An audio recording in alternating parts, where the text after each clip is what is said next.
First and foremost, shout out Brandon's Bookshelf. Real recognize real. Link to his channels in the description. This video is centered around question number 15 of his Philosophy of Reading tag. Question 15 is, how do you feel about not finishing a book? And I'm also tying this into question number 1 of the DNF tag, and the link for that is in the description. Question number 1 of the DNF tag is, do you DNF? But a lot going on in this video. Thanks for bearing with me. I'm going to get into it now. As always, I am Sam the Teacher. I make videos for booktubers, viewers, and creators alike. If you watch my videos, I'll help you harness the powers of humanity's oldest intellectual tools, reading and writing, so that you have a better chance of achieving your goals and actualizing your full potential. This is a pitch I used to give my undergraduates when I was lecturing at Johns Hopkins University, and now I'm giving the information to you for free. When I was lecturing at Johns Hopkins, I used to talk to my undergraduates about not finishing books all the time. And now I'm talking to you about it because, believe me when I say this, it is extremely, extremely important. So thanks so much for watching. If you like what I'm saying, I hope you'll smash like, slap sub to see more of my content and to help my channel grow. But even more importantly, please leave us a comment detailing your experience with reading, writing, and Booktube, and education, so that I can more effectively tailor my content to you and your interests. But okay, without further ado, let's roll the intro. Go!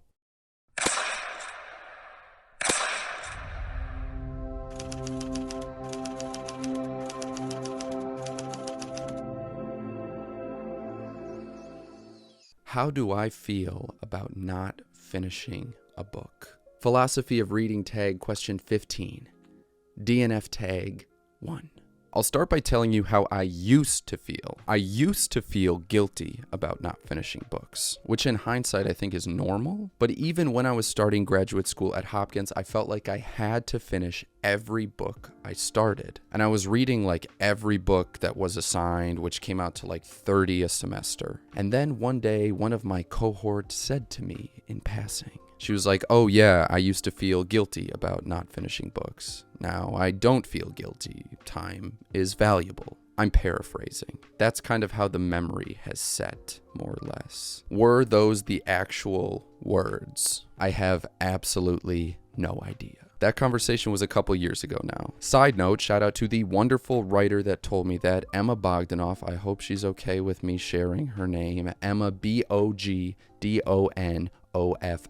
I've linked a 100-word story in the description down below, and I've linked a few of her longer works as well. Track her fiction down, read everything she's ever written. I love her fiction. This is me hyping her writing up. I think you should check her out. But moving on, we're talking about not finishing books. I swear that's what I'm doing. Thank you so much for being here. As I was saying, I used to have a tough time not finishing a book. Then somebody who I really admired as an artist told me, your time is valuable. You don't need to give your time to books that you don't enjoy, to books that don't speak to you. And it clicked, which obviously sounds very simple, and that's probably because it is very simple. But in hindsight, it was something I needed to hear, and that sums up what I think it sometimes takes to learn things. Sometimes we just need to hear something to realize that it's true, meaning we can know something is true without actually knowing it. What do you think? I don't know. Yes, no, leave me a comment. Also share your experience with not finishing books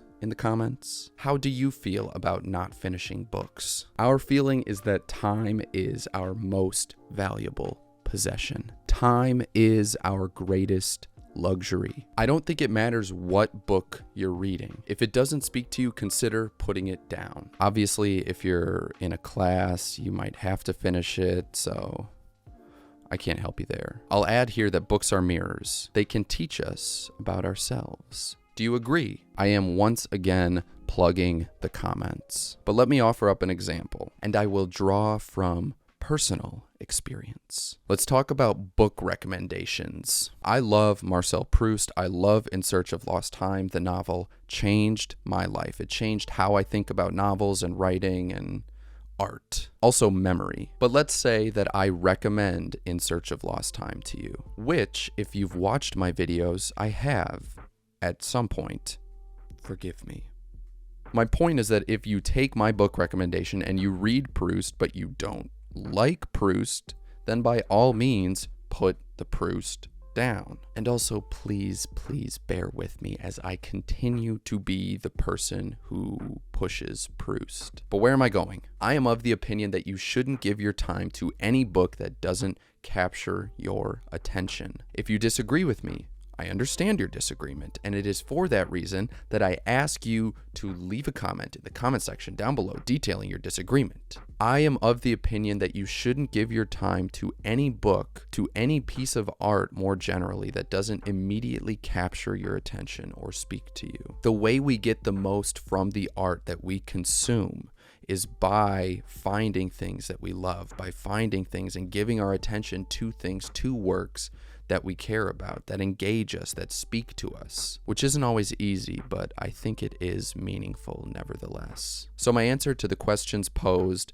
again, the link to Brandon's channel is in the description down below. My feelings about not finishing books is that the more time we give to books that don't capture our attention and touch us, the less time we have to give to the books, to the works of art that do. And if you liked this video and are interested in reading or writing, consider clicking this video or press the subscribe button. That would be wonderful. Or leave me a comment in the comments section down below. So thank you so much for watching. I hope you have a great rest of your day, and I will see you next time.